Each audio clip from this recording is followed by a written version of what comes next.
In order for the windshield wipers to work effectively, you need to inspect the wiper blades and wipe them down periodically.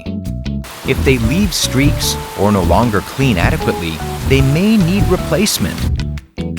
When replacing the blades, turn the engine off. Within 20 seconds, lift the wiper switch to mist and hold for 2 seconds. With the blades in the up position, raise the wiper arm. Open the wiper blade clip and pull the blade down to detach it. Install a new blade in the reverse order.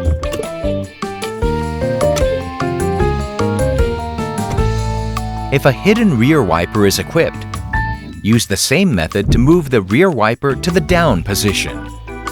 Raise the wiper arm, lift and pull the blade to detach it, then replace it with a new blade. After replacing a blade, turn the engine on and operate the wipers once to make sure they operate correctly. Clean, clear, and confident. Now that you can replace the wiper blades, drive safely